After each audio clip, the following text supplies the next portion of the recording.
বন্ধুগণ, আজ দিনটি হলো এমন একটি দিন, যেই দিনটি পিনাকি ভট্টাচার্য এবং এনসিপির জন্য কান্নার দিন।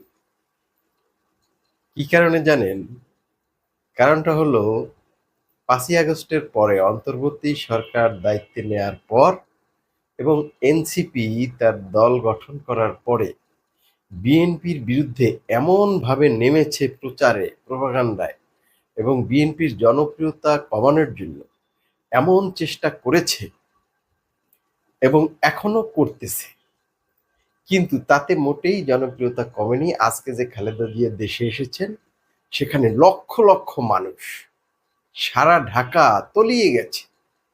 এতেই প্রমাণ করে যে বিএনপি কত জনপ্রিয় দল।